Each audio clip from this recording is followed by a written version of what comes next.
There we go. Recording in progress. So everyone on their best behavior. And hello, everybody. I'm Irma with O'Hanlon Center for the Arts. Welcome to It's Okay to Laugh. And I hope we will have some laughing happening here at this roundtable. We are really thrilled that you all submitted work to this show. And I want to thank a few people for putting it up on the website so nicely. Hopefully you've had a chance to look at it and share it with your friends and fans. So after, and I will introduce Louise in a minute, after she picks the work, we send off all the selections to our team, and Jeremy Thornton curates them into those kind of walls, as it were, and with the help of Kellen Christopher, who's here. So welcome, Kellen. And Kellen's added a few more features that we hadn't had before, which I'll show you. They get it all looking really snazzy. And then we get Stone Fox, who's here today. He did all the deep thoughts that go at the top of each of the sections. We thought he'd be perfect for it. He's a member of O'Hanlon and always has something punny to say. So we'll have him introduce the sections as we go forward. And so I just want to introduce and welcome Louise Stanley for being here. It was a great pleasure to have her say yes to During this show, and she spent lots of hours on it. I want her to speak in a moment about that. I saw her work, a 50-year retrospective at the Marin MoCA last year, and it was just stunning. And so obviously she's been doing this for at least 50 years and teaching and making art, and it's just a wonderful pleasure. She's also, if you hadn't known, a Guggenheim Fellow, and I do want to share something. She's taught and has awards all over the place. But I want to share something on here that I just thought was so cute, as of course, on her CV is the Guggenheim Fellow. Can you see that? It's, oh yeah, it's a fellow. So obviously she's wearing an apron that makes her look like a guy. She's got some guy body parts. Okay. So I'm going to stop sharing there for a second, but you take a time to look at all the amazing things that she has accomplished in this short time, and thank her. So Louise, can you say a few things about your process and impressions of During the show? Well, I want to thank O'Hanlon for finding me. I haven't juried a show for a while, so it was a bit daunting. The hardest thing was that it wasn't spontaneous, and I couldn't go through the whole roster, all 425, quickly. So I didn't really know what was on ahead when I made my first cut. And being a teacher for so many years, when I look at any piece of art, if it's in a museum or if it's another artist's work, I look for the stuff I can really stand behind and say, hey, that was great. And I look for the salient quality of the work, and a lot of the riffraff or whatever I kind of let go, deal with that later. And I also look for things that I could use in my own work, something that I haven't seen before. And usually I'm inspired more by the things I don't like or that make me a little anxious, because those are things I don't necessarily do myself or wouldn't have the nerve to do. And if the artist pulls it off, it's an added bonus. So, so I went through everything and eliminated some and not very many. And I felt so bad. In the middle of the night, I woke up and said, I didn't do this right. And I think that I was thinking first humor and not looking at the whole piece. Does it work as a whole? Is it authentic? And so I went back, and that made it much easier, because the humor, as you all know, doesn't really come, it's not the first thing, that, at least for me, my work is always ironic or humorous in some way, but it's not the part of my process that I even want to deal with. because I don't want to mess with it. I just get lucky sometimes. So I was amazed when I finished all the jurying and I looked at the work. It looked very formal. I mean, the show looks really classy. And it's probably the let's see, Jeremy's layout, or I'm just learning your names, but the way it was laid out and broken up into groups and kind of topics in a sense made it so much easier to read. And it was really, it just looks really tough. It's a tough looking show. And Fantastic. you never know when you're jurying how things are going to fit together. And so you can read my statement, but it's and it's hard being on the other side of the wall or whatever. Being an artist over the years, I have a rejection file that's about that thick, and I keep every rejection. And I always think that the bonus is, gee, I have another rejection to put on the pile. This will be useful someday. But it's always hard not to get in. Well, you're talking to the people who got in, so that's good. So anyway, I'm delighted by the way the work looks, and I'm really honored to have been able to go through this process. And Thank you. Irma has made it very easy for me. Thank you, Louise. And we'll get started right now. I want to introduce Peller Marion. She's the chair of our exhibition committee. She's in the show, and she's going to help me navigate this. What I'd like you to do is, if we're going to go through the show in order. If you're here, unmute yourself, and you'll have literally maybe 1.5 minutes. We'll see how we go to speak about your work. Everyone else can make comments in the chat, and Peller will be monitoring the chat and sometimes speaking outward things that might be important to bring up right then from the chat. So you guys can stay silent unless it's your turn to talk, and we'll do it that way. And so let's see, I'm just start sharing the screen right now. And I'm going to go over to the show.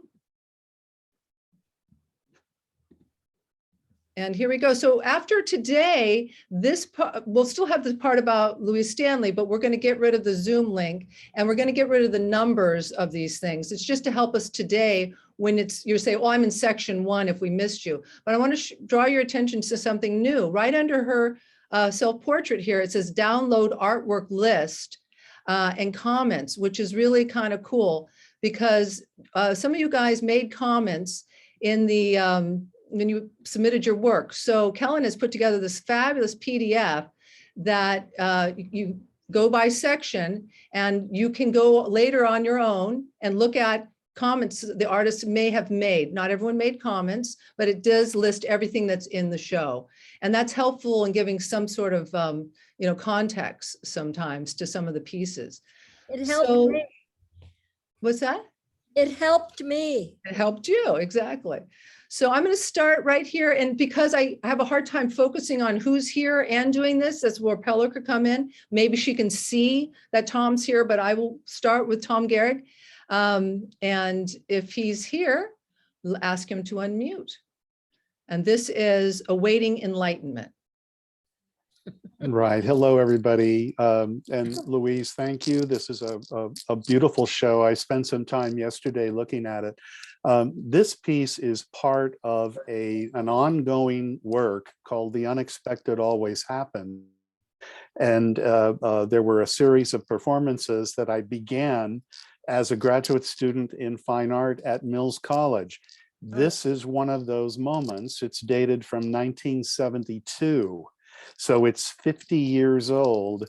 And what I was doing is I had a photographer follow me around on campus, and I was performing various things. I would make props that were sculptural, and I walked the entire length of the creek blindfolded that goes through the campus, falling a couple of times, a whole series of activities that bordered on absurdity.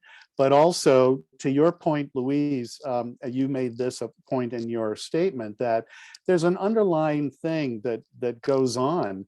I was looking at existence as a whole. Why are we here? Why am I here? Where am I going? And who knows anything? Ludwig Wittgenstein told us that language is absurd and we're not going to learn anything by using language. So what are we? You know, what happens? So I saw this ladder. It's extremely tall. I think it's a 10-footer. And I said, I'm going to sit on that for a couple of hours and just wait. And that was the piece. Thank you. Beautiful. And you've been in our surreal shows. He does a lot of interesting surreal work as well. Thank you, Tom. You know, I have a question here. Louise, did you look at the titles when you looked at the art, or did you just not look at the titles? No, I looked at the titles and I looked at the comments. Okay. And because it really helped.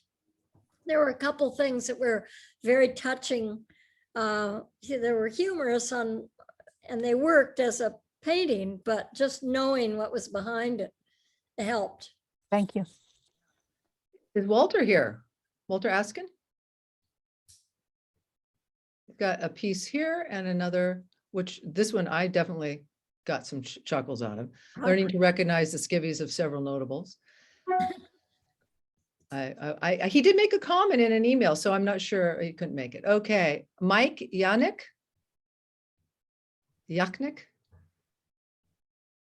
And again, if anyone wants to put things in the chat, they'll see these later. Is Amy Wendland here? Okay, I see section 1 is real popular. There we go. Lev? This is palmistry. I love this. I love that. It's really good. It's just so dumb, but only, yeah. Oh, that's sweet. Gordon Wilson? Where are all these people? I don't know. They're not. Beasties by Margaret Noble. Wow. Okay, section 1. We had one person from section 1. Stone Fox, I apologize. You were to read humor is a funny way of being serious. I'll do that for you, but you can start the second one. All right. It can be the shortest distance between two people. Thank you, Stone Fox. Marcy Serber. I got a great laugh out of the where's the cat? Where's the cat? The nice composition. Mm-hmm. Susan Coates. Costas. Okay, somebody's here. I don't know. Morning Kiss. Oh, What a story. That's so sad. Most humor is sad for somebody. That's sad. Carol Babington. taking care of business. Taking care of business. Like that. Good. Rose Gustella. Can I throw in on that one you were just on taking care of business? Her Yeah. note mentions that he's taking care of business while a raccoon watches. Oh, I kinda didn't see, there. where's the raccoon? Oh, yeah, I see it. The bottom right Right quadrant. here. I just- Oh, yeah, I did. I would looked for it earlier, but I just thought it was so dopey. And chance for Rose to unmute, but I guess she's not here. Again, when I look at the big screen, I'm not as easy to see who's here It's hard for me to see it. too. Yeah. Yeah, because I'm on, Lee Turner. This I love too. And it's hard to love it. see sometimes the signs at the bottom, but women the Shooting- vote, get the vote, etc. Annie Oakley and Friends shoot down oppression. The scale of the little figures equal distance is so lovely. Mhm. Tom McIntyre. I'm here. Yay, somebody's here. Yay, Tom. We got two Toms. Okay, go. First, I want to thank everybody who put this together. It's a beautiful show and really interesting, eclectic group of pieces. So it's fun. This is a series I started kind of about a year into the pandemic. And I grew up on an island, and going to the beach was always my favorite thing. And so I started to create these kind of fantasy situations that were impossible, just as a means of kind of cheering myself up during all the time at home. So there's about 25 of these that I've been working on. I'm still cranking them out. But the idea is to bring together things that are absurd, you know, like surfing on a Volkswagen. And then the saints started to come in pretty early on because these reminded me of like frescoes. Right. And yeah. And so I started including saints in the stories as well. Yeah. The container ship is fabulous. Oh, thanks. Thanks. I live in Seattle and I see those all the time. Oh, I love them. They look, you know, they just look so randomly beautiful It's based on how they've been arranged. yeah, it's great. Well, I'm glad, Tom, that you said you're from Seattle, because I forgot to remind everyone to say where you're from. So the other Tom's from Marin County. So we got Tom from Marin and Tom from Seattle. And thank you for sharing this. And we'll move Oh, right. thank you. I appreciate it. Yeah. Is Jacob here? Ogle. This was great. I'll That's really good. Yeah. Anybody else who, Kellen, especially if you have comments, since you've looked at these pieces a little more in depth. Okay, Stonefox. Oh, here we go. Let's see. Smiles are curved lines that set things straight. Right. And I think April Gavin is here, because I think I saw I'm him. here. Hey, where are you from, Oh. April? I live in Berkeley. Okay. I'm just south of you guys. And I was so excited to get into this show. I've had so much rejection this year Oh, that dear. when I saw the congratulations in my email, I went, no, that can't be real. There's going to be like a big psych after this. But I'm really, thank you so much again for, I just feel so excited to be part of this show with everyone else. I really like to draw animals doing human kind of things. And I do a lot of that. Humans and animals, we're all humans are animals. We're just a different kind of animal. And this little piece I did a few years ago, and it comes from the Navajo myth of a wily coyote who decided to thwart the humans and throw the stars into the sky and create chaos and randomness. And yeah, so it's based on that wonderful myth that the Navajo people tell each other. And yeah, it's a little watercolor competition. It was something that just really came from my heart very quickly in a short weekend. Thank you. It's adorable. Yeah, that's good. Yeah, I think Susan's here. Susan DeCow. Do I say it correctly? DeCow? It's Duco. It's Duco. Duco. Yeah, but that's fine. Hi, everybody. I'm in Southern California. Oh, And the inspiration for this piece was I did a previous piece. This one's, I think, 12 by 12 without the mounting. But I did a piece with hot air balloons. And as I looked at it, I was like, oh, this is so boring. And so somewhere in the back of my mind, I said, does it really rain frogs? And so in the other piece, which I also submitted, but it was rejected, the title of that one is What Frogs? And that painting has 9 frogs kind of hidden. It's kind of like a little puzzle to find them. And then one day I just was sort of like, that's fun, but what about these frogs? So what I did was kind of do a close-up. It's nothing like the other one, but I just had so much fun doing this and got to research all the gazillion types of frogs there are. So I realized I could make them up from my own mind and let them fly. So there they are. I love how you use that red. It almost feels as if their claws are sticky. It just adds an extra dimension to the picture. Thank you. Yeah, And I is was it really- trying to do that because they are sticky and that's how they're kind of hanging on to each other. So I did a little research on frogs. Who But knew? do they rain? Does it rain frogs? They do. They Yeah. do. Basically what happens is in a storm, they get sucked up into like a tornado or some sort of wind event, and they can wind up miles and miles away. So they do rain frogs. Oh. And so that's where, what frogs? These frogs. So What is the medium? I use a lot of clapboard. Do you know what clapboard Okay, is? yeah, I do. And It looks a little like fresco. oh, Just that yeah. the kind of the transparency and Well, I love it because you can build on it, and you can also, there's areas like on the two frogs on the bottom where you can literally scratch the surface and get another texture in there.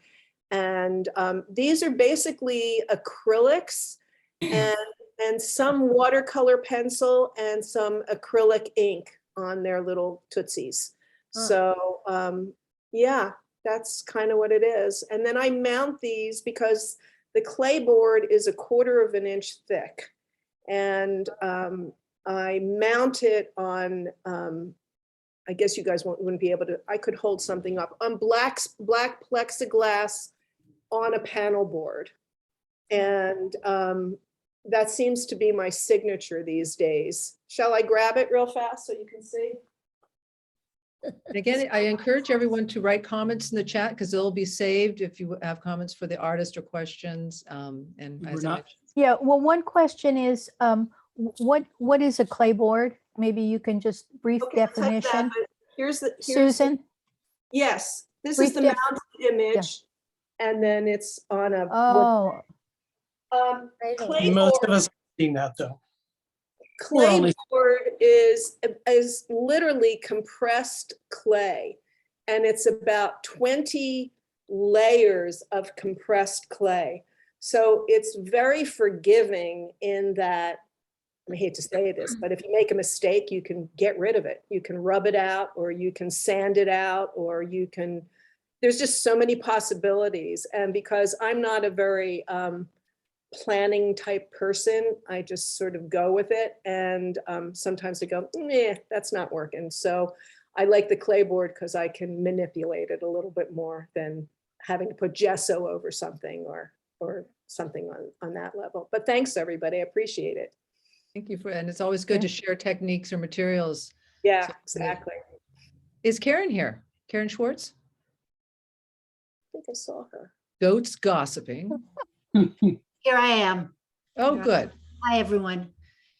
Again, I just want to say thank you for putting together this show, those of you who did, and also for Louise for your jurying. I'm glad to be part of it. These goats just like showed up, and that's the way they've shown up in about 8 of my paintings. And I like April, I don't really make much distinction between goats and creatures and people showing up. And in all my work, I think in this one, it was just a little drawing, and I was fooling around with a very fine point ink pen. And by the way, I'm from Atlanta. Ink pen reminded me that I am, because nobody else says that.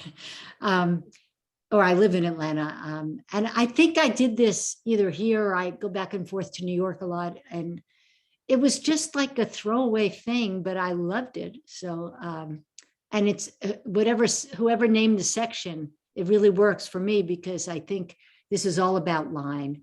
And a lot of my work, even my paintings, are very much organized in terms of elements. So it's a wash and line. And as I said, there was not an intention to depict what this is, but it was more a recognition of what was occurring. yeah. Thank very you. very well said. Thank Very, you. very articulate about it. Yes. Thanks. Jan Dove? Hi, I'm here. Hi, Louise. Hi, And, Jen. and the O'Hanlon Center and all the people that I'm in this show with. Karen, I felt very close to your work. That the goats next to mine made me really happy. I see that. I do this particular thing. It's all done in the computer. I like drawing the figure.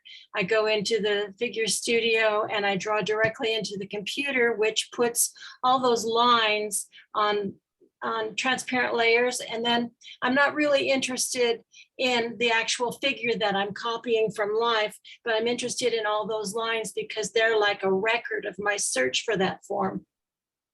And so that I can take the lines and rearrange them, and what comes out is really always a surprise. And I found this one, and I think that the surprise to me was this man. I first saw his face and started adding the colors in the computer. And then I realized that the shape of his head was the same as the shape of the mountain. And I thought, yeah, that makes sense. His mountain is in his head. And what does the bottom part here say? Water? I'm upside down. It's upside down. I went outside and did frottage, rubbings from all the street paraphernalia, and put them in the computer so I can take them out and use them whenever I want. Very cool. Thank you. We will be having a digital art show later in the year. I hope you'll pay attention to that showing up. I will. Thank you. Thank you. Is Jeff here? Is it Leipman or Lipman? Non-fat, gluten-free. Perfect for Easter. Faye Golson? Balancing act.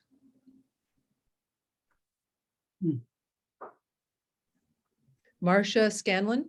I'm right here. Can you hear me? Yeah. Yay. Hi, Okay. Marcia. Hi, Lulu. Good to see you. And thank you so much. I know this was blind, but I still Yeah, it was. I appreciate What a this. surprise. And what a great show this is. Yeah. Anyway, yes, she's right here with me. This is my Oh. worry bird. Oh, When I was a child and had a hole in my clothes or something, my mother would always mend them with a pretty patch with some embroidery, and she would make them into birds. And she always called them worry birds. So, on my knees or wherever there was a hole when I was a child. And there's also an old song from the 30s. It's not very good and it looks like an awful movie, but it's called Take Your Troubles to the Worry Bird. And I made this my worry bird during a period of real stress. I had an issue about which I could do nothing but wait it out. And I thought, well, this is the moment. I have these lampshades. I have all sorts of extra hangers from the dry cleaner. I have parts. And I made my own worry bird. And it really worked. Yeah, it really helps. And so she's in the studio. She's actually she's not frightening, but she's a little bit unnerving, I've been told. Yeah, it's just strange bits and pieces of things. And then there's a watercolor ground and watercolors, and then she's sprayed so that it's the surface is protected. Yeah. How Is tall this- is he? Is Pardon? this an actual photograph of the piece, or is it a watercolor version of the piece? Oh, that's the photograph of the piece. Really? I thought it was a painting. Oh, okay. I didn't notice that, there's the context around the outside. I thought it was on a white piece of paper. Yeah, it's a very painterly photo. Yeah, I agree. Correct me. That's interesting. Yeah. Well, she is actually, yeah. I like her better, 3D. Oh, right. You could dance with her. Right here. Yes. Yeah. Horrible. we have a question here. Do you Yeah. ever make multiple worry birds, or is this the only a singular character? She had a bunch of babies, and they're called fretlings. They're for smaller worries. you know, like broken shoelaces, that sort of thing. She's Oh. major. She's like health issues. Big and that. worry. The babies, which are over, you can just. Oh my gosh. Yeah. You do So, a lot of worrying. well, small stuff. I don't know if you can tell, those are the babies over there. And they were inspired by the purchase of a lot of new socks. So I took out all my old socks that had holes in them and made them into the bodies of Lings. there we go. Okay. Here's one of the babies. Coat hangers, old socks. This is cardboard. This is a Prosecco cork. And then we were into eating Vietnamese food, a soup that had crab parts in it. So I ate a lot of soup and got all these claws. Yeah. So Is these it archival? yes, it's yeah. They're painted with you know, they're oh yeah, they're really sturdy, and yeah, they're 4 years old. They yeah, so I'm taking up a lot of the time. But yes, watercolors, and then they're sprayed, so the surface is very durable. Yeah. Thank you, Marcia. That's adorable. I think you have another piece in the show. I'm not sure, but I think you do. We'll get to that. I think we're on section 4. Stone Pop? If it gets a smile, it's worthwhile. Excellent. Is Heidi here? This one definitely gives me a smile. Right, that's good. It's so goofy. Susie? Radonsky? And in the notes, maybe Kellen, you remember this is about a bird that was. Yeah, I have it open. I can read that. Yeah, It's would you? Yeah, sure. This mega hungry Steller's jay was rescued by Native Animal Rescue Santa Cruz, painted from a photograph which was taken right before this bird was fed. Wow. Right. Very cool. Huh. Gigi Woodward. Call me Al. Yeah, Kellen, you're welcome. Please do read one if it seems like we should. Sure. The artist isn't here and we have something. Keep an eye on that. Okay, thanks. Peller, you're up. Yeah.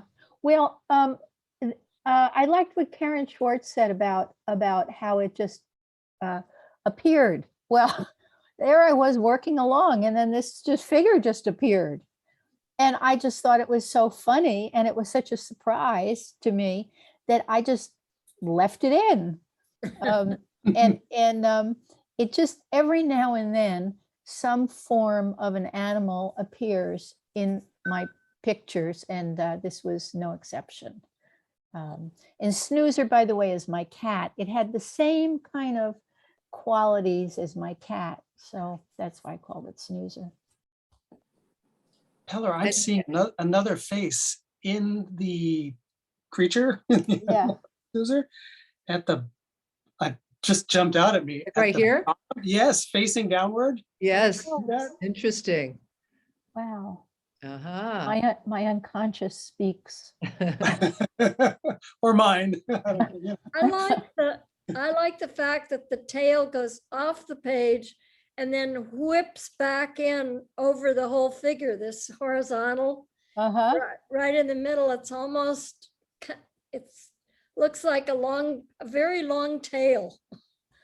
But it sort of actively comes out, leaves the painting and comes back in.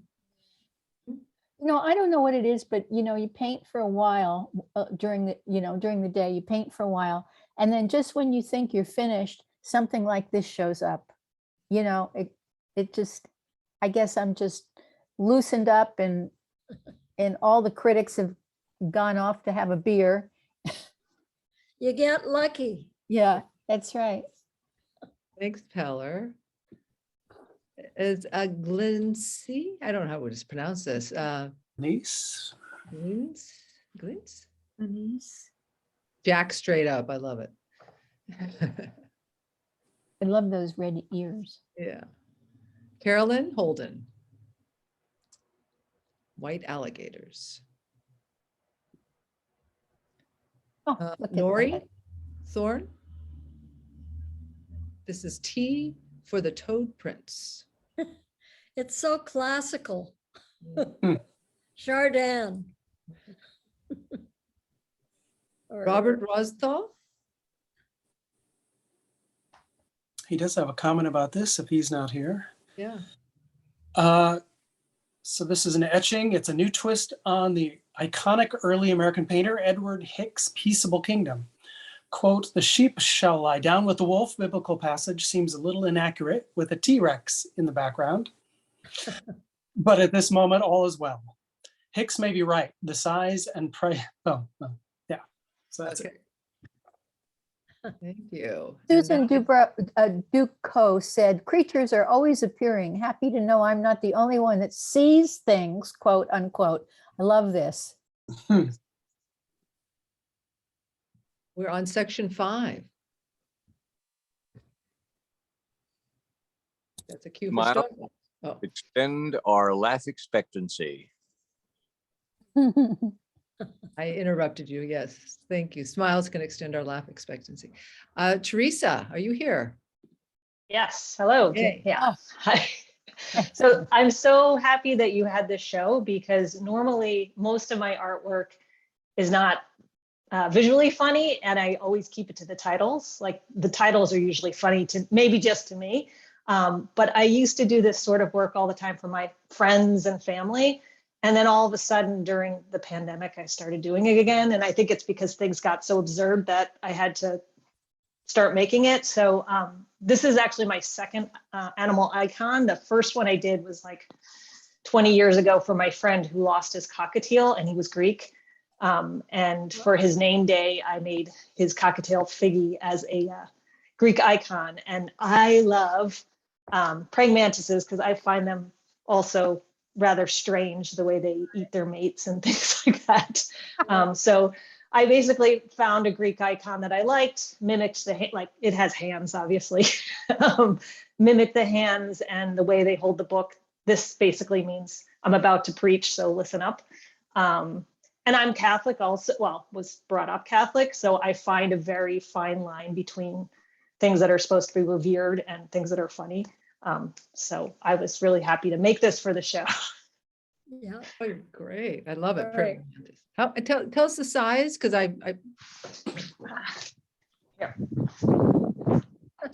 Oh, she's going to get it. Okay. How much gold leaf did you use? I actually, so it's about this size, so not very big. I used acrylic gouache. Really?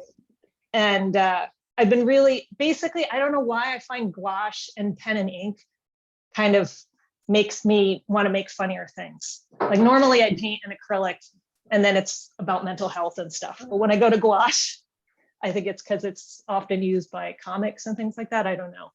But It's not gold leaf? no, it's gold, but it's acrylic gouache. Oh, I didn't know you could get that good with it. Yeah, it's a Japanese brand. Yeah. That's interesting. The medium making the message or something like that. You feel funnier with certain media. That's so cool. Yeah. All right. Thank you. Is John here? This is the section we do have the religiosity. Here we go. I love Susan. it. Oh, Sarah. Okay, can you hear me now? Yay, That's me. Sarah, I wanted to hear you talk about this. Okay. So I started making a series of dolls back in 2016 when I was getting a second degree as an adult, and kind of in the vein, like Teresa said, I was also raised Catholic, and they started off as I was kind of told in a class that you couldn't do religious things. So then I was like, oh, I'm going to do the most religious things in the most like inappropriate and irreverent way. But then I found things in the process, in the research, in doing so many of them in different ways and using appropriated materials from my parents' basement or the Dollar Tree or whatever, that then it morphed into something else that has become a major part of my practice. And this is one that has never been exhibited before, hence the really poor photo quality. Sorry about that. And I think other people or other, when I've been in juried shows or whatever, things that have been selected are the ones that are still, they're all very whimsical, but they're less directly humorous. The Turn Me Over, I Am Done on This Side is supposedly, I mean, it was the Roman times, but his actual quote when he was being barbecued. Right. And so I think people don't know how to take, like, I think it's hysterical. This is an actual barbecue grill, the kind, like, if you weren't a serious camper, that there's charcoals in there and you just have like a match and 2 hamburgers and you're like, yeah, I did it in the woods. That, like, I think it's really funny, but I think it hadn't been shown before because people don't know how to take it. And I think it's hysterical. So I'm so glad to be a part of this show. And thank you for picking it. Yeah, I couldn't resist. They always show St. Lawrence is always holding a little grill. And, you know, each of the saints have their attributes. St. Agatha has a breast on a plate. Yes, I have done her before. She was in the Catholic Biennial last year, and I have, because her breasts were removed, they were made in little individual cupcake holders as side pieces. Like, I think that whimsy is a way to approach serious and grotesque things and to like make things more approachable. And especially because I love making dolls. So I have a very other side view of things, but for some reason I think that the directness of him being barbecued is off-putting to other people, and I love it. So thank you for including me. I heard that he's also, when I looked it up, about the patron saint of cooking, which is pretty funny already. I mean, that they would cancel, and comedians. Oh, so really? he must have had a sense of humor too. And obviously, you know, while he's being martyred, you know, turn me over, you know, and it said in one place, turn me over and I'm done on this side and take a bite. I don't know. Yes. I mean, there's so much research, it's all folklore, but it's obviously that if they're going to name him the patron saint of grilling and, you know, there's some humor there. Have to be. Yeah, and I found in my research too, there's a lot of different people that do like the pitmaster type thing, that they'll have like St. Lawrence medals and stuff like that to take their barbecue skills to the next level. And I think it's all very ironic and humorous, and I enjoy it. So well, thank you. He reminds me of, you know, on Saturday Night Live, they used to have Mr. Bill. Remember? Yeah. Oh no, Mr. Bill. Right? Did you have that in mind a little bit when you did that? Well, I was actually, there's a different detail shot I have that's a side view of the hair. And because he's turned to the side, it actually makes a flame. There's different colors. It implies the flame, which I thought I was being so clever. And then when I was photographing it, I realized, oh, he looks like David Bowie, which is fine. It was just not something I realized when it was happening. So thank you. All Thank right. you. Thanks so much, Sarah. It's great. Is Karen here? I am. This is Welcome. Karen Rothman. What a wonderful show. I love it. I had a green background, and I tend to paint very spontaneously. And it was kind of like, what am I going to do with this green background? And I just grabbed some red paint, and that's kind of what flew out of my paintbrush. Then you found the heels after. No, it just. But that's what you named it, right? It's sort of like the paintbrush took over. Uh-huh. And that's not always how I paint, but that particular day, I think I must have been in a very good mood. I love the gesture. It's just so exuberant. That's me, and I'm a very exuberant person. Where are you calling from, Karen? I'm from the Boston area, Newton, Massachusetts. Oh, wow. Way across the country. Yeah. Well, you bring up a good point. I mean, do you have to be in a good mood to create something humorous? Or, you said you might have been in a good mood and you made this. Is that people maybe might want to make comments about that? What state of mind were they in? And do you have to be in a good mood? So, Yeah, that's a thank good you. point. Okay, thank you. And Karen, Oh, okay.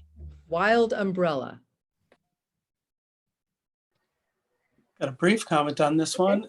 Mhm. Right, just says the wind turned her umbrella inside out and her hair, well, she can't be happy about that. Have you ever had that happen? It's such a rude thing to have your umbrella turn inside out. Exactly. It's embarrassing.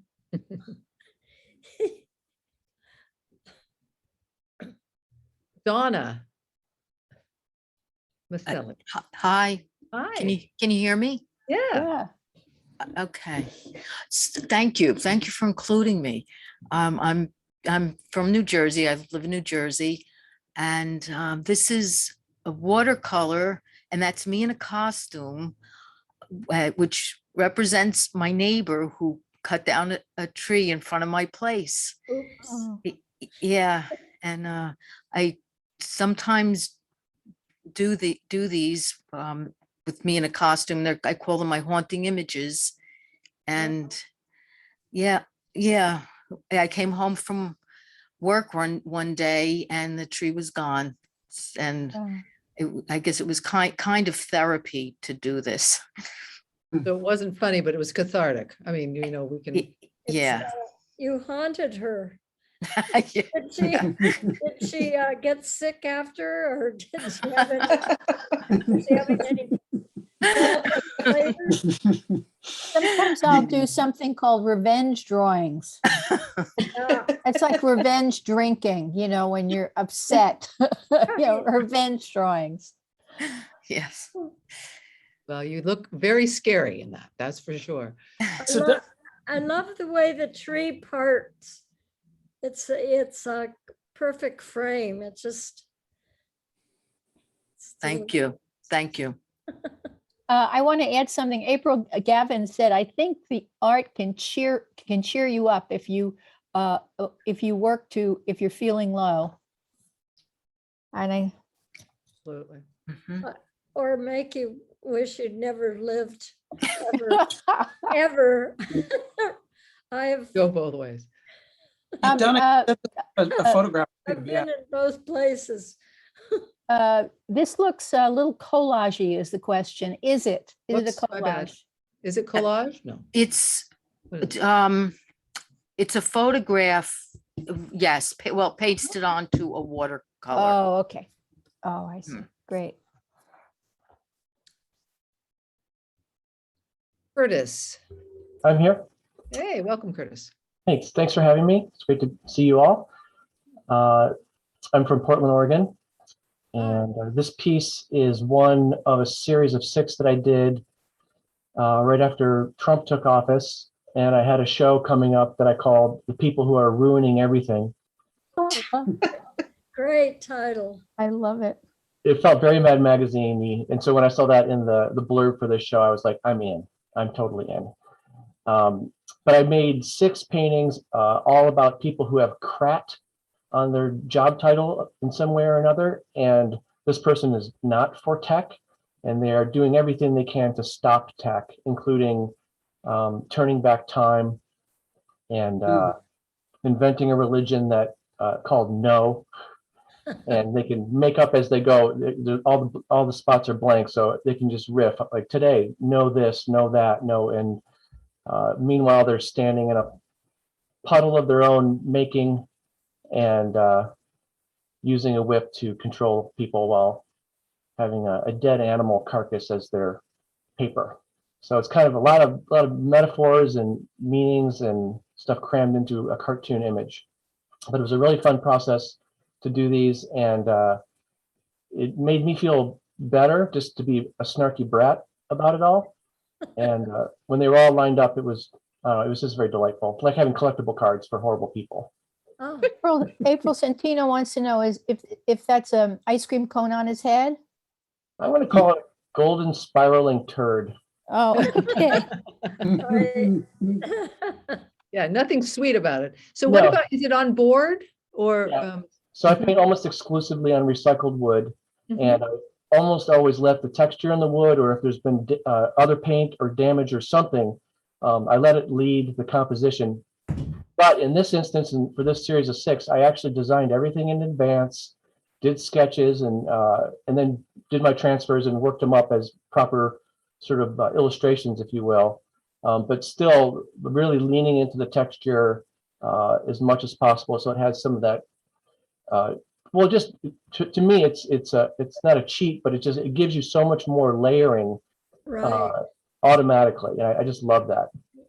Yeah, it's good. Love to Just see all noticed of the them. Are clock they on has your web? Oh, sorry. Right. No, I just noticed that the clock numbers have AD. Yeah, literally turning back the big time. AD 980. Can you see the whole series on your website or?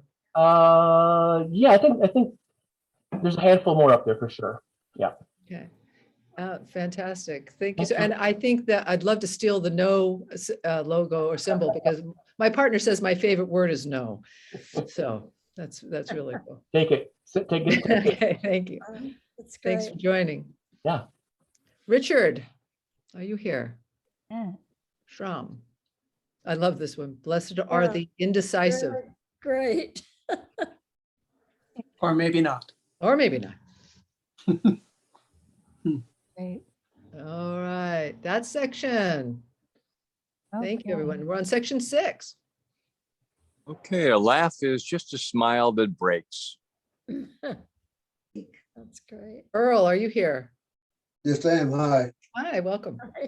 Thank you. Thank you for my inclusion in your show. Appreciate it. This depiction is all about choices. I refuse to be pigeonholed into one form of my art, one subject matter, or even one technique. So I have a lot of failures along the way. And I almost detest successful artists because they generally do one thing, they do it well. They're afraid to crawl out of their cocoon and take chances. So every morning I get up, I look in the mirror and I say, okay, what's it going to be today? Success or failure? It's a matter of what mask I put on, what attitude I take when I go to the drawing board. So I find it somewhat comical. I don't take myself too seriously. So that's what this picture is about. Fantastic. And which one do you normally pick up? I'm sorry? Which face do you typically pick up? It depends on what minute of the morning. Okay, it changes throughout the day. Yes, it does. Fantastic. Really a nice image. Yeah, it's very cool. Thank you. And where did you say you were from? Oh, Connecticut. Connecticut. Wow. All right. Oh, A lot of people from the East Coast. yeah. Thank you. Thank you. Suzanne. You. Buzzed. She's got a comment if she's not here. Yeah. Let's see. The face is made of a large rusty metal piece found while beachcombing. It's a tongue-in-cheek representation of a cannabis smoker. Beads and buttons form his eyes, and the vintage clothespins represent his spiked haircut. The doobie is interactive, meaning it can be removed if desired. With a feather being the smoke. Very cool. That's right. It's just so goofy. Yeah. Love the nose. Nose, I right? like the nose too. Yeah. Yeah. That's great. All right, Suzanne. Is Sandy here? Where they came from, how they got here. Nice. Is I there any wonder what comments this- about this one? I wonder what the scale is on this. It looks like a bowling ball.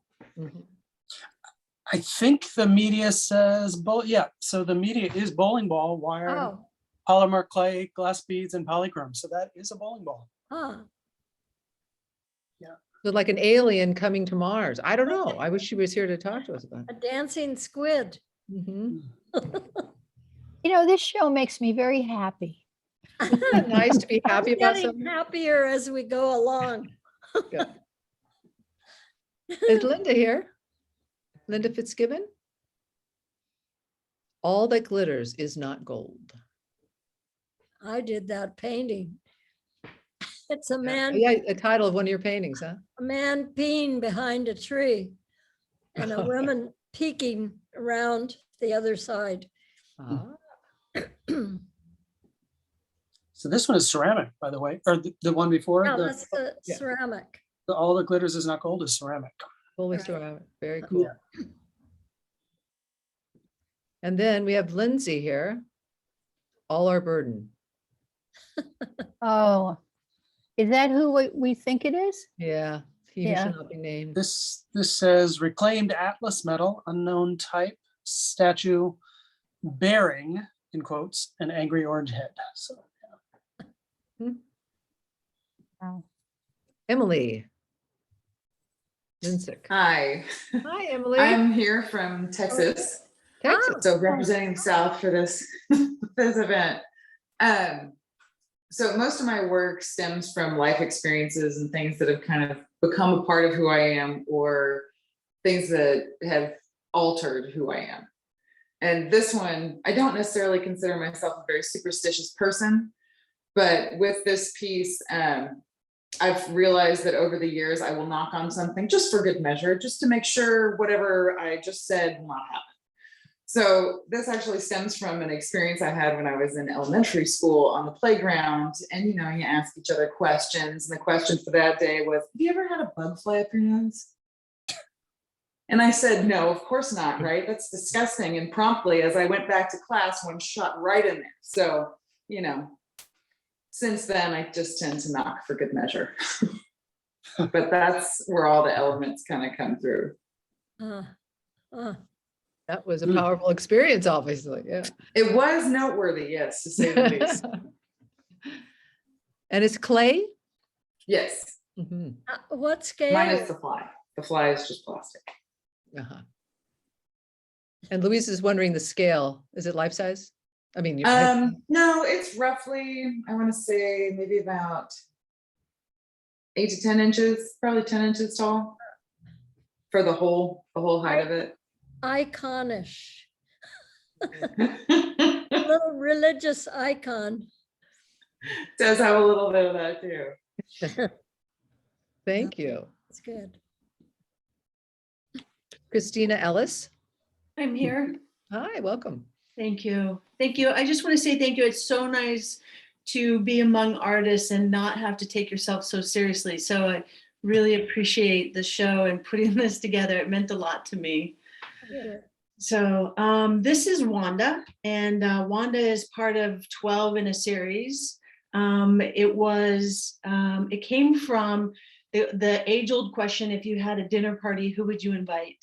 And so people say, oh, famous people like Oprah or Obama or whatever. And my thing is that the people that we meet on the street every day have a story, and we miss it. And so for me, at my dinner party, I have these 12 different people that showed up for the party. This specifically, Wanda is, she's actually, the inspiration came from, I don't know if you're familiar with the comedian Wanda Sykes. But Academy Awards. What's that? She was hosting Academy Awards. Yeah, so this is a younger version of her, and sort of all my characters are caricatures. So I don't know. Maybe she'd be happy about this. Maybe she wouldn't. I don't know. I think you would like it. Oh, and these are from, I'm from Astoria, Oregon. So high five to the gentleman from Portland, all from Oregon. All these series are made out of concrete, or actually cement, and then it dries to be concrete. So she is about 14, 15 inches tall. Wow. You did a series of all the people you're going to invite to your dinner. Yep, there's all 12 of them there. You'll never be lonely again. No, I know. I probably spend way too much time alone with them. And so. Thank you. Wow. I think you should send it to her. Definitely send her a picture of it. You think so? She would. You don't think she'd be mad? No, she's a comedian. Thank you. Is Donald here? Yes. Yes, welcome. Hello. I'm here. I'm from Denver right now. Oh, great. And this piece is part of a series where I was making figures out of mugs, ceramic mugs, kitchen mugs that you find at the thrift store or wherever else. You can see all the handles in there. And then I would glue the mugs together to form a figure that often has multiple heads and different body parts. This one has a phallus and breasts, and a skull head and a cat's head and a pig's head. And then I'll dip them all in wax and cast it in bronze and essentially encase the whole stack of mugs. Sometimes I'll exhibit the mugs before they get cast. But usually I liked the end result to encase them in the bronze because then they become a time capsule. And then I also align the figure with the classical figures of antiquity, but mine are much more disproportional and funny. And to me, they reflect the kind of kitschy objects that we worship in our current culture. I like that they have multiple heads because I feel like oftentimes living online and, you know, different spaces, we develop or adopt different personas or outward projections for ourselves. And then some of them have, you know, mixed gender or sex parts. And to me, that conversation is a relevant reflection of what, you know, is happening in our culture at large in this particular time period. Did you use an armature? Curtis wonders if you used an armature on that one. No, I don't need to use an armature because what the original is literally ceramic mugs. So I just stack the ceramic mugs on top of each other and then glue them together. And Daisy wondered, can you show us the bronze behind you? Oh yeah, this is it right here. So it's pretty heavy. But you can see that, you can hear me rattling it. That's the mugs inside of it. And then here's the trap door that houses the mug parts. Oh. And then I guess to kind of turn it around, you can see how this, you know, part is that it's a soldier holding a gun. And it was more like a teapot. And then this is you know, its own mug here. And then the boobs is a mug, the cat's a mug. And then the, it looks dipped. Yeah. As if you dipped it. It's it reminds me of, do you know the sculptor Nadelman? No. He did a series of sculptures based on classical figures, dancing figures from the Attic Greek period. And they look dipped. So you see the anatomy inside of this form. It reminds me so much of this. It reminds me of dipping something in, you used to go to the dime store or when you go to a flea market, you see the dancing ladies, the pretty dancing ladies. And over the years, each copy is kind of morphs into the shape of it, but without the detail. It's almost as if you just dipped it in white chocolate or. Yeah, I did literally dip it in wax. So the mugs I dipped in wax, and then I did that several times, and that's why it has that blobby dipped look. Yeah, and check out Nadelman. How do you spell it? You have Nadelman, and he collected primitive art. He and his wife had a huge primitive collection, but he's in the Whitney and the Modern, and he has a whole room in the Whitney, I think. Okay. He's I'm not sure, 50s, 40s, 50s, 60s. Oh yeah, I'm looking at this right now. The very kind of stylized swooping figures. Right. Yeah. Thank you, Donald. It's a nice piece. We did, Earl. Thank you. We are on section 7. The best time to laugh is anytime we can. And Foad Seyedmohammadi on. There is a comment on this if he's not here. Mm-hmm. So during the COVID pandemic, they wanted to have virtual congregations and in doing so account for attendance. This image is a grotesque and critical view of the rituals.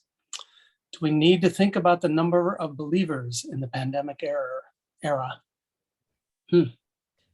It's really a profound piece. It I is. thought humorously profound. Looks like my desktop. It does look like your desktop. Wow. Yeah. Nakira Capson. Nakaira. Nakaira, there you go. Close Thank enough. you. Please correct me. Yes. No, I'm you're good. Yeah, I'm Nakaira. I'm from Idaho. And this, my work kind of focuses on social media. And during the pandemic, I kind of switched over to news articles and commentary on what was going on. So I gathered a lot of news articles and then any comments I could find underneath them. Some of them were off YouTube or like Instagram. And then I made these little toilet paper. That's where the humor, I guess, comes from, to kind of reference the toilet paper shortage. And I kind of based it on, so it's kind of morbid, but every day I kept track of how many deaths were reported. And the bigger the font, the more people died that day. The smaller the font, the less people died that day. And I was asked why it was cost so much. The price is actually all the numbers I had gathered over the year added together. So that was my final count, and that was why I decided to price it. So it is a huge number, but it kind of just draws on the fact of how many people died. And I think that's kind of the gist of it. Is it printed? How did you get, is it actual toilet paper?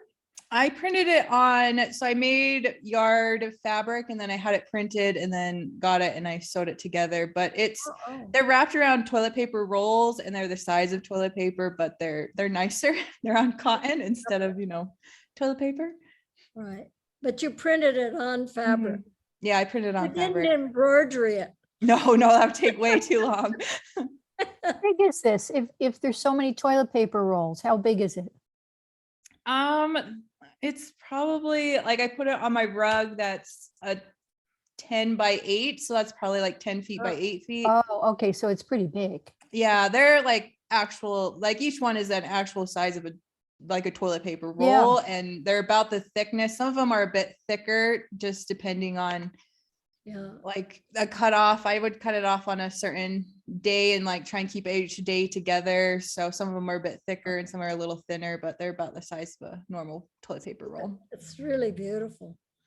And the subject matter is only about deaths due to COVID or any kind of horrible news. Yeah. So I started it the first day that the United States reported a COVID case or a COVID death, which was January 30th. And then I ended it on January 21st, which was Biden's inauguration day. I believe that's the right day. So it included deaths, reported cases of countries, political. So there's like any political statement that Trump did. I have a couple of Trump's speeches in there of like how we shouldn't worry about this. And then 2 years later, we should have worried about it kind of thing. So I threw some of those in. Election, anything pertaining to the year that was like an effect of pandemic, and then bringing up like, this is how I would respond to the pandemic. So anything around those kind of topics were included. Right. Wow. That's quite an endeavor. Thank you very much for sharing it with us. Yeah. Leslie? School pick. This one definitely made me laugh. If you guys I love this time to read one. it. I absolutely love this one. Yeah. So definitely come back and read the whole thing if you haven't yet. Is Gail here? She is on her way to Madagascar with a group of succulent people.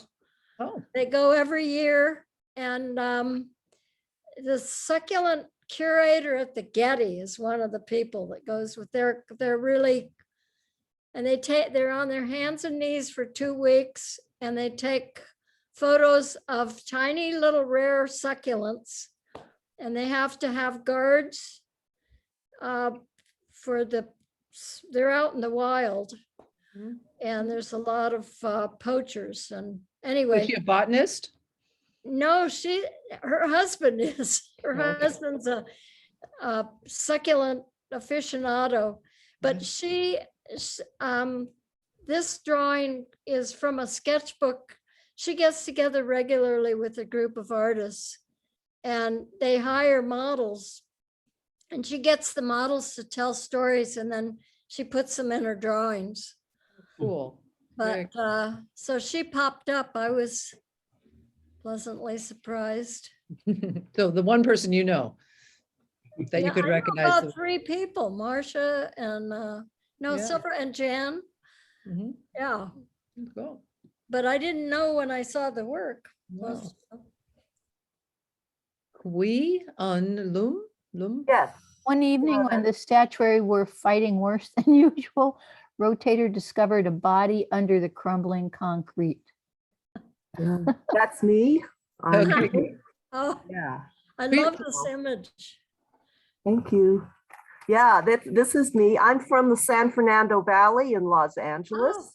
Oh. And what this was part of a pandemic project. I just suddenly got this hankering, got on my computer and my Corel Draw and started making cartoons. And I ended up with maybe like 700 or so of them. Oh, and I put them in the book. The volumes are still in progress. And this is one of the panels. And this is about a character called this particular one's a very short sequence, character called Rotator, and he's got 2 heads. One is removable and the heads are rotating so that he can best look out for trouble at the Monumental Chisel and Casting Company.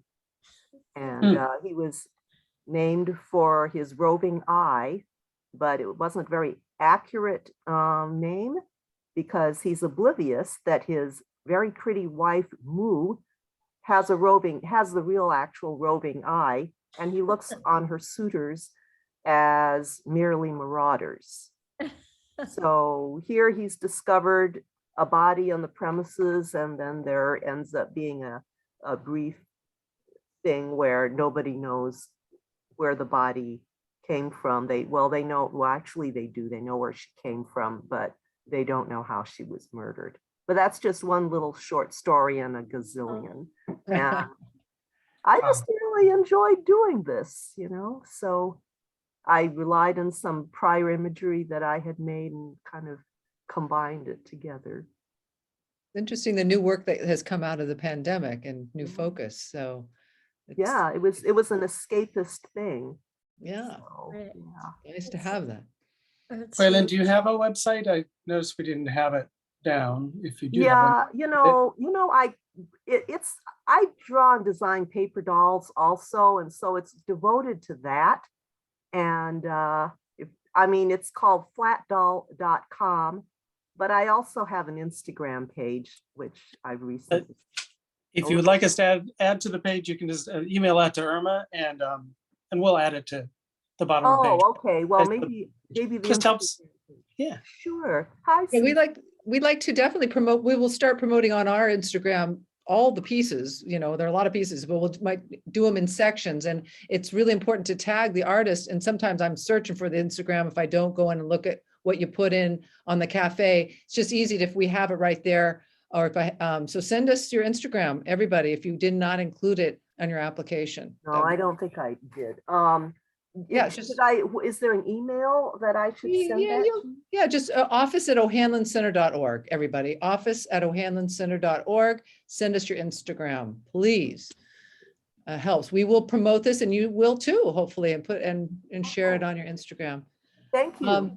Yeah. What we got on to number 8.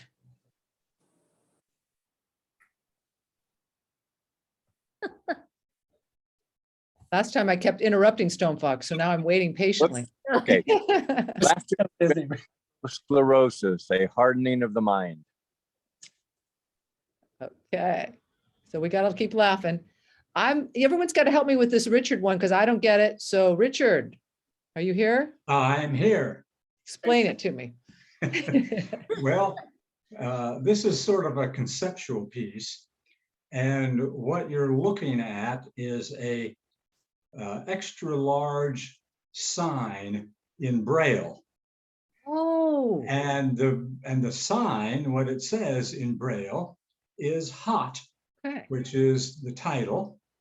And of course, the idea is that this is a warning that something is hot, but you have to disobey the warning in order to read, the warning. Got it. So by the time you read the warning, you're already barbecued. Or your fingertips are burned at least. You had an explanation. It helped. I will say, Jeremy, the curator, he did get that it was Braille right away. He didn't see the comment, and I looked it up and confirmed that for him. You looked it up and I spelled it right? Oh, no, I didn't look it up. No, I looked at your comment. He and I were talking through the pieces and his plans. And he said, I think it's Braille. I said, Yeah. let me check the notes. It is Braille. But of course, the humor doesn't just stop with what I just said. It's also ridiculous to have a large sign in Braille, because the only reason to have large signs is so that sighted people can read from a distance. Well, that makes no sense for blind people. Right. You can't read at a distance. So here I have a sign that uses societally agreed upon symbols that nobody can read. And someone's going to get hurt. So. And you might get hurt. That's right. So, do you know anybody who's not sighted? I mean, who is blind? yes. So, yes. As a matter of fact, I've done a series of these. I've done about 20 different ones. But before I started, I thought, well, I don't want to be seen as having humorous things at blind people's expense. Right. That seemed like something that I didn't want to get into. I don't. So before I started them, no blind person was safe from me. And it's amazing how many blind people I came across. And every time I would see somebody, I would approach them and tell them what my project was and ask them, does your community find this offensive? And I did this with at least a half a dozen. And I know also, I live in a retirement home. I'm from Portland, Oregon, incidentally. Oh, great. And there are some blind people here and people with compromised sight. So I approached them about whether this was offensive to them. And without exception, they said the equivalent of, if somebody finds this objectionable, they should get a sense of humor. That was what every one of them said. Right. That's really If I can just tell one of the 20 that I've done. I had a friend who's now deceased, but she was blind. Her name was Elizabeth. And I relied her for the Braille part. She kind of educated me in terms of the Braille part. But anyway, I did one that said, Elizabeth went blind and lived haptically ever after.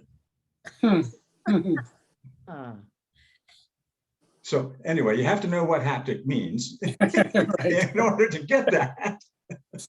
But anyway, that's a pretty weird sense of humor, but there it is. Yeah, well, it works. Makes it all kinds. Thank you. And I'm so glad I got the explanation, because I would have to have read the notes, which now Kellen has put up and I would have looked at. Right. So thank you. And welcome from Portland. Is Susan here? Susan Feiner? Smoke and Mirrors. Yeah. Carol Babington? Pretty funny. That one is a flock of cockatoos are discussing the day's events. By the way. Oh, yeah. And is it tissue paper?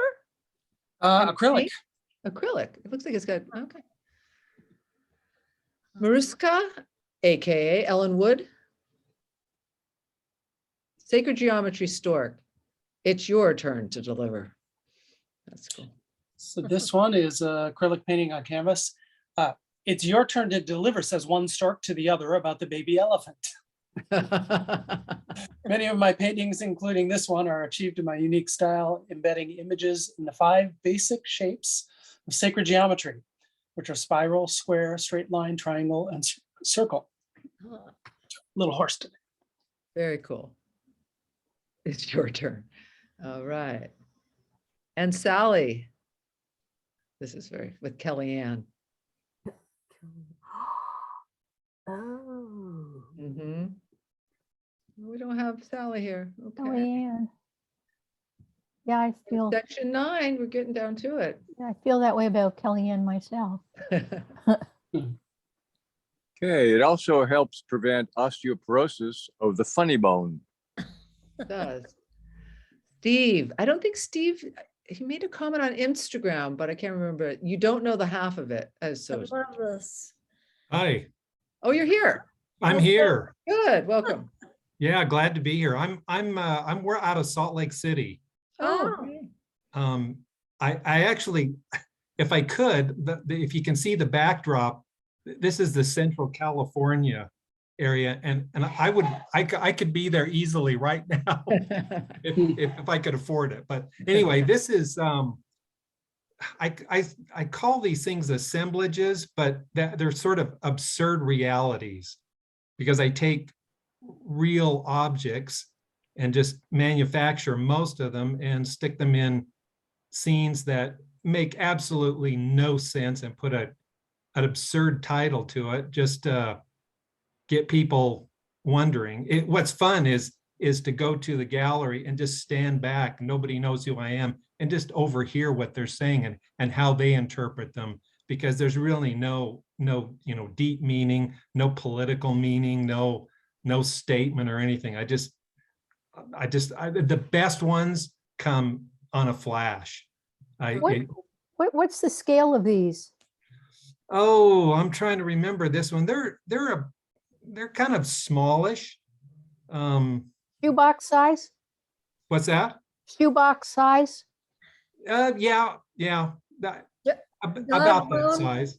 Dog bone size? Yeah, that's a real dog bone. So you can get the perspective there.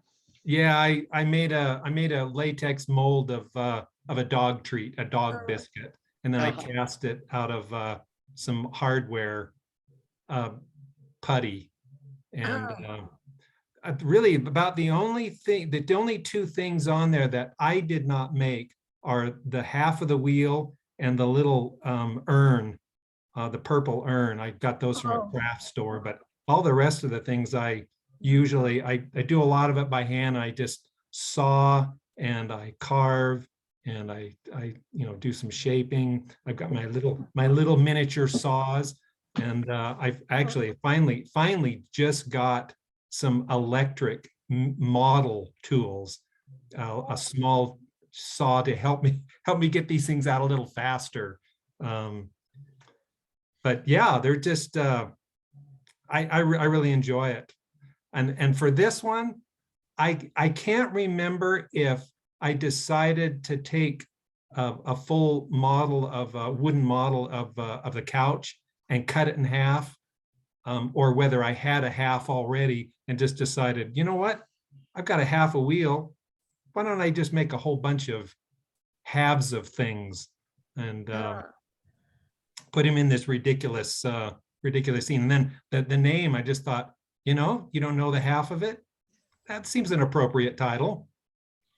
And it's partly the mystery is, of course, behind the couch is so clean. And then the rest of it's like, you don't know the half of what was going on in that place as well. It's like, yeah. Something went down in that space. I love the way the wall breaks, the 2-tone wall, and then it cuts across the couch. Yeah. It's really a delicious little item. I don't use standard stuff that typical graphic designers and artists use. I use open source software to lay out some of my, like the couch. I used Inkscape to draw everything, and then I went down to my local maker space and used the laser cutter and cut all the pieces and then glued them, stacked them up. So yeah, it's and then I use house paint to paint. Right.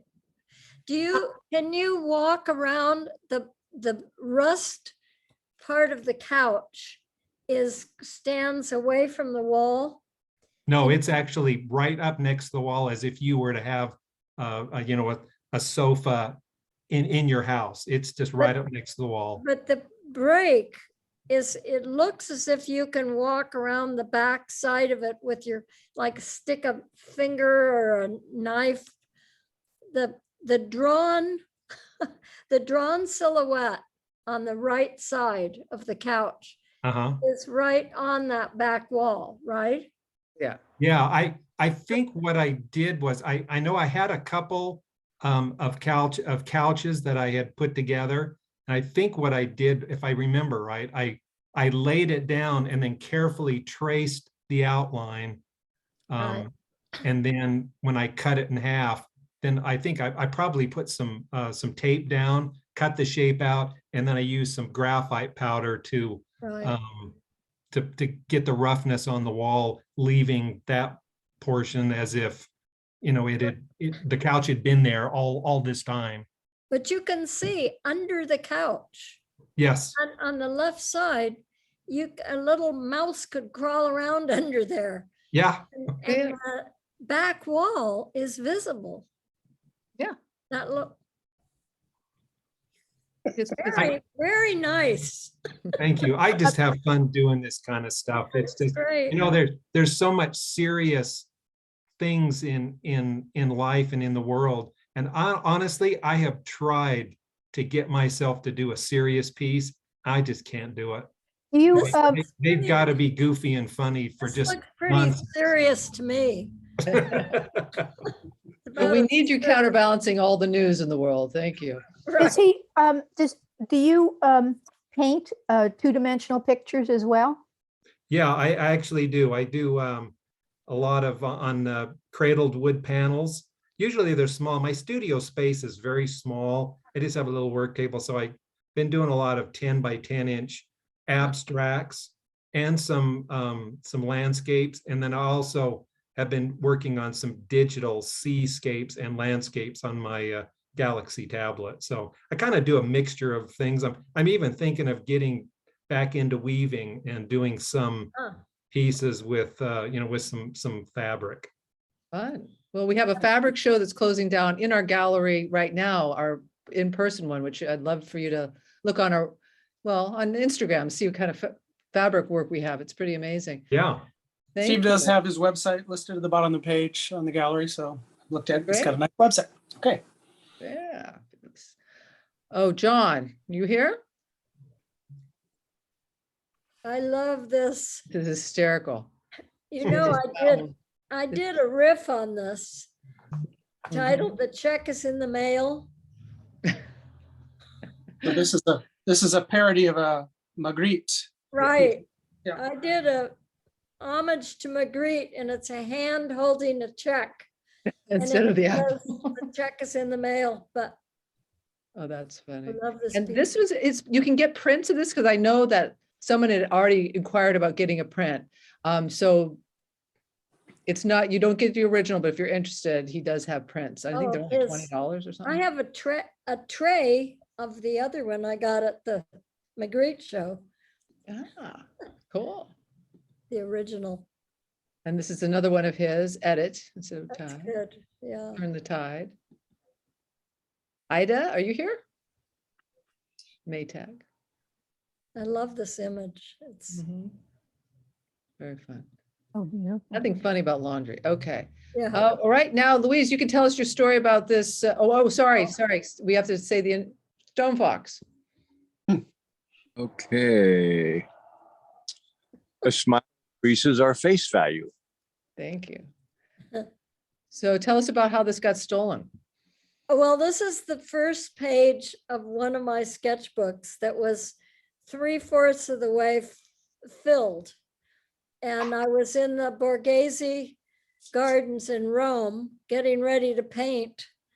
And my friend and I were sitting on a park bench and organizing our palettes. And this guy, Roma, came up to us trying to he was trying to sell us some half-dead roses, and got my arms up and put these little friendship bracelets on. And we kept saying, no, no, no, go away, go away. And then after he left, I went into my bag and my sketchbook was gone. And there were two people that were working in teams. And on my camera, which I had in my hand, my iPhone, was an image of his arm jerking back after stealing my purse. I mean, out my sketchbook out of my purse. And so I used this image on my business card, hoping somebody will find it. Or I had 800 euros inside of the book also, but. Yeah, you want the art back. So if anyone, what year was this? I think it was 20. That's 2018 on the piece. 2018, yeah. Yeah, so yeah, put it out there, everyone. She's looking for a sketchbook. And that doesn't sound like something funny, but the image is. There was a lot of gold leaf illuminated manuscripts, and they could have sold the pieces, you know. Yeah, I keep what a thinking bummer. maybe it'll show up. Oh, that's so. But Well, that's not a happy note, so let's move on. Linda.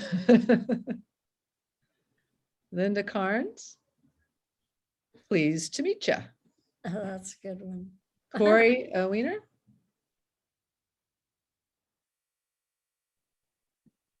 So that's got a handle that's in a constructed shadow box style with the handle to Yeah, K. it's in a. Hence the Corey to go title. Yeah. Someone's just entering, and so I know she has another one coming up. Is Sylvia here? Need a potion, dearie? It's watercolor. Wow. Really, really rich for watercolor. Yeah. Look at detail in the hands. Amazing.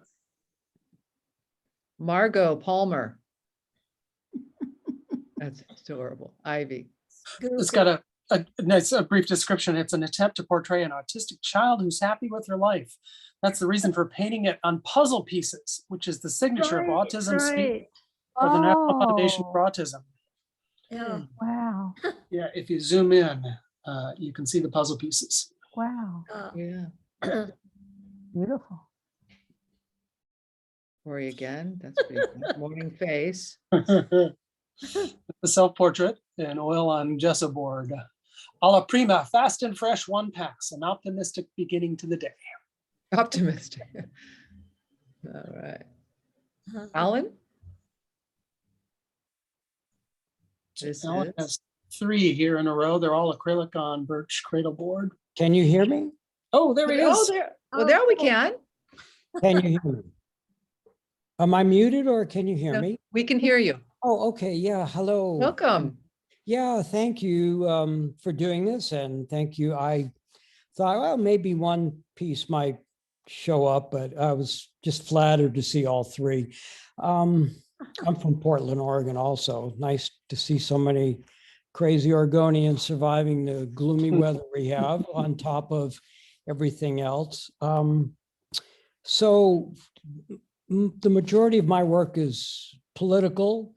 5-year stint on the Huffington Post, writing satirical, biting political commentary, illustrating it with political editorial work.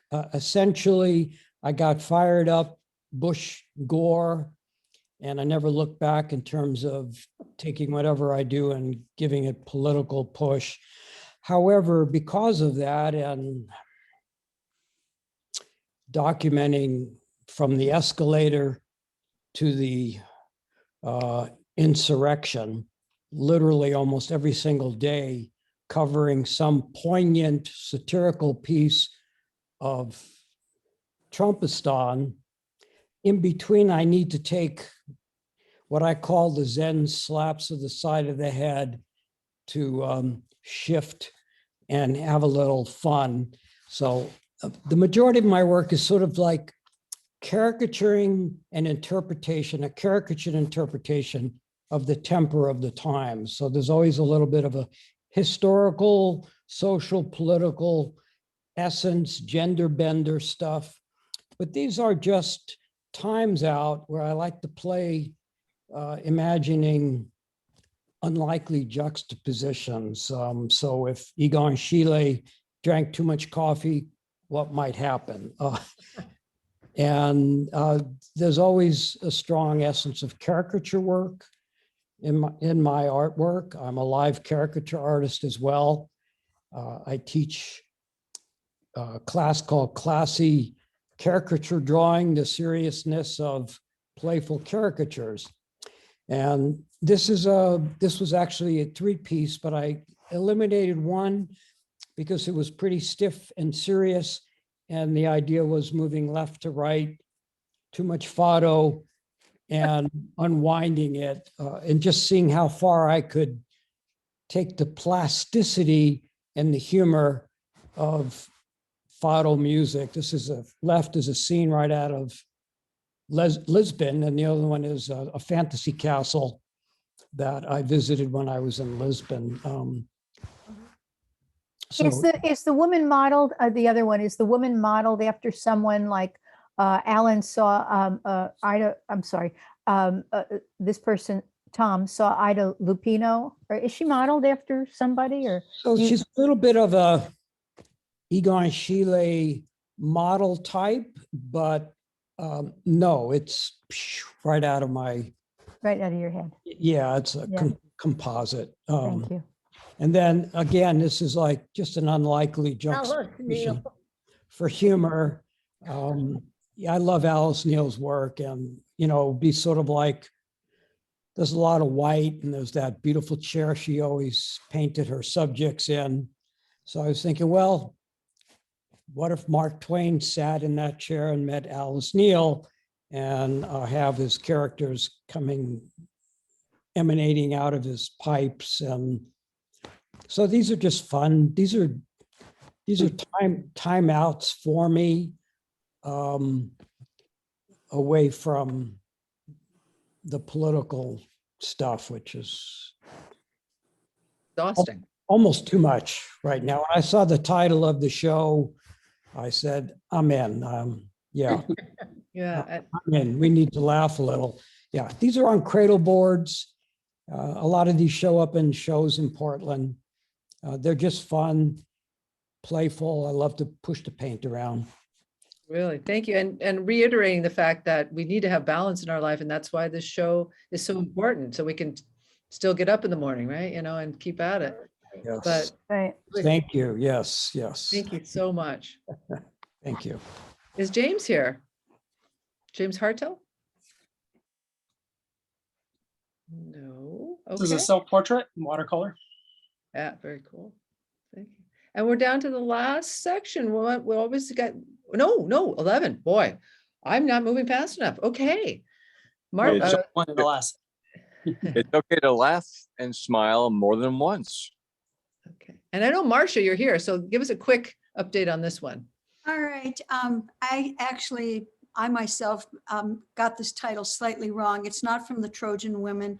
It's from Lysistrata. It's a poem that the young girls are saying to help prevent war. I'll quickly read you this, the chorus here. It's very short. Don't. Till you're through with fucking war, you can't touch us anymore. If you try, we'll burn your beans, crack your eggs between our legs. Why make sons to die in battle? But mind, we miss you, and 2 eggs over easy. So gulp your pride and sign a treaty. Excellent. Bravo. Right. So it's Thank you. collage, it's watercolor, and all their little outfits are made of mostly of fruit salads and that sort of thing, so that they can look enticing and delicious. It is. Wow. Marcia, shall I, because I've actually got it open. It makes more sense than it's Lysistrata. Would you like me to correct the title there and just change Trojan Women to Boy, Oh, Lysistrata? I would so appreciate that, yes. Let's do that. Thank you, Kelly. I'm doing it right now. Oh, good. Thank you. Okay. Is Dobie here? I love, we're not going anywhere. I love this image. Yeah. Richard? Blue light special on offer here. Come on. He says, there's a comment. That one is straddling the line between modern photo impressionism and impressionistic digital art. His images are not intended to mimic an actual painting, existing in their own right as a digital image created and produced using modern techniques, enlarged to see the detail. Not sure what that is. Okay. Trippy, very trippy. Thank you. Alice Stewart. All the world's a stage.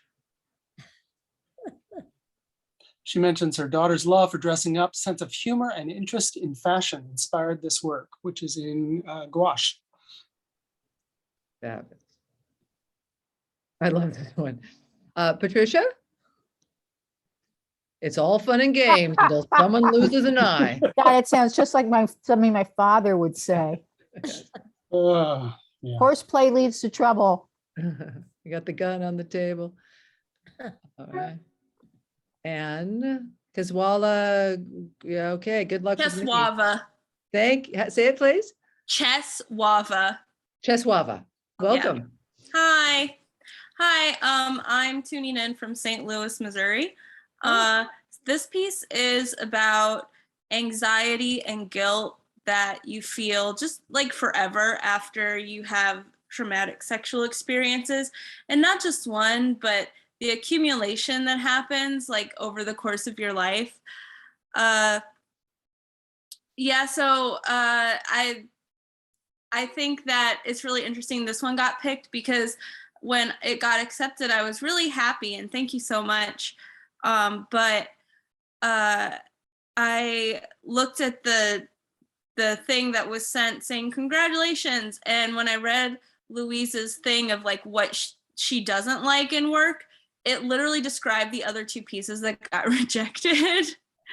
So I felt really grateful this got accepted, and now that I know that a darker, like a little bit more ominous view and less humor is still appreciated, because the other two pieces were really humorous, right, and this one is much more self-deprecating, because when you experience sexual trauma, or at least in my case, it helps for me to lighten the load by making a self-deprecating joke like, wow, I can't believe I let's say Riley Dwyer ruin sex for me for the rest of my life, which is it's hyperbole, but only half.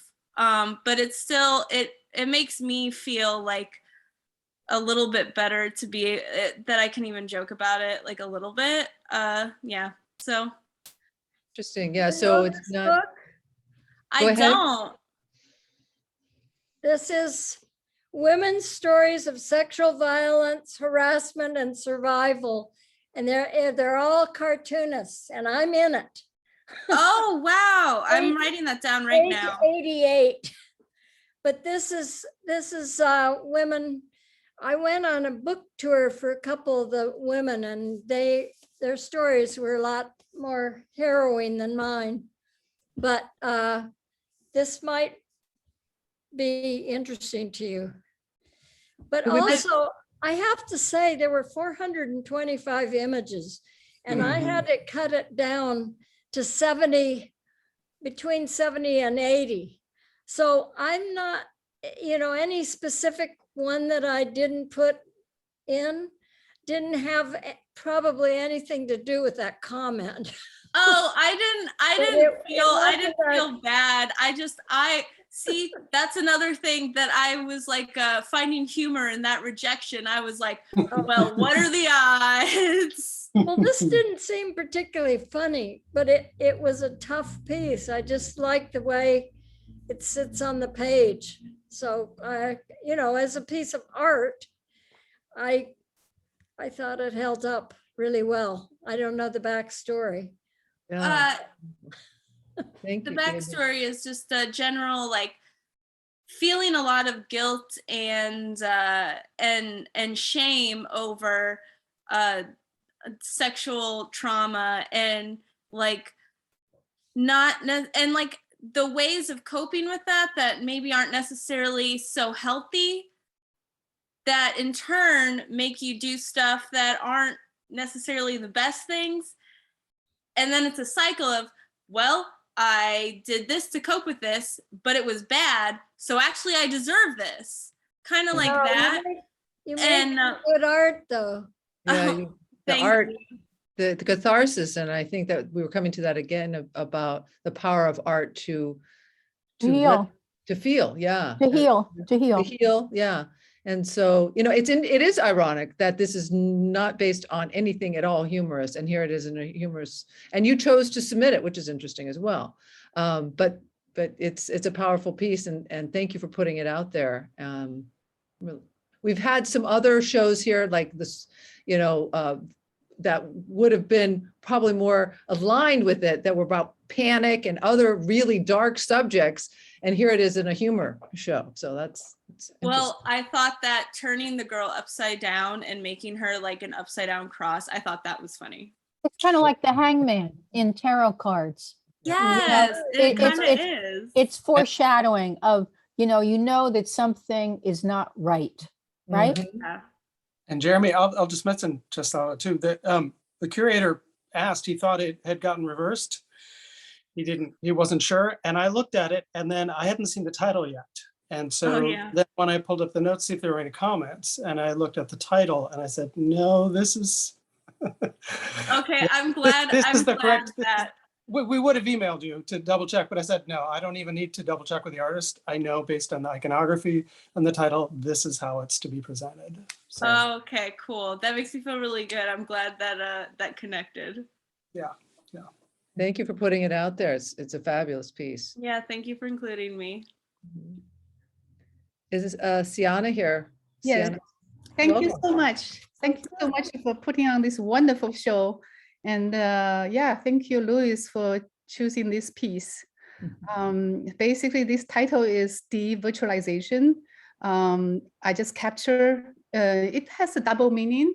I'm painting a computer, iPhone screen. And also I'm depicting the moment my daughter shifted from her virtual world to reality. When she is in the virtual world, she has that smile, grin on her face, but when she engaging with the parents, and that's a face that we got, and I'm just wondering what is so annoying about us, or is this a teenager thing, or is that the screen make it easier for us, don't have to face our feelings? it's the teenager thing, I can guarantee you. Right. Some adults. You depicted her so well, and looking Really? up at you like, don't even. Right. It's really good. Wow. Yeah. Right. Thank you. Thank you very much. And that is sections. We're on section 12, which has got a solo piece. Don't play serious, seriously play. Yeah. And Karen, are you here? This is Aunt Bernie's pickle fork. So she's not here. Yeah, so this is remember, this is third in the series of prop stacks. This one giving homage to her late Aunt Bernice. The pickle fork, along with a slender silver dish, was a wedding gift many years ago. I was absolutely delighted to find that this was such a sturdy setup, even though it looks as if a small breeze could tip it. Wow. Well, we almost got in under 2 hours. Thank you, everybody who came and was able to stay and speak, and really appreciate all your input. We are recording this and it will go up on our website. I'll send you a link to it in advance that you can share. But it will be recorded, and the show will stay up until on our primary page until the 21st of May. And then it goes in our archives forever. I mean, I don't know how forever, Kellen can speak to that, but it'll be up for a long time. And please share it and tell your friends and neighbors, and then send me your Instagram so we can promote each individual piece on our Instagram and social media through the run of the show. And I want to thank again, Louise Stanley for being our juror, for Peller for helping to facilitate, Stone Fox for his fabulous words, and Kellen for helping out and putting up a great show with Jeremy. Thank you all. And I hope you'll join us for some more shows. We got some great ones coming up. So stay tuned. Thank you for getting it. This conversation was so much fun. Good. I've only done about 3 Zoom things in all this 2 years. So wow. This was Lucky you. really fun. Happy to have found all of you. Thank you so much. Thank you. Yes, thank you. Bye-bye. Bye. Bye-bye. All right.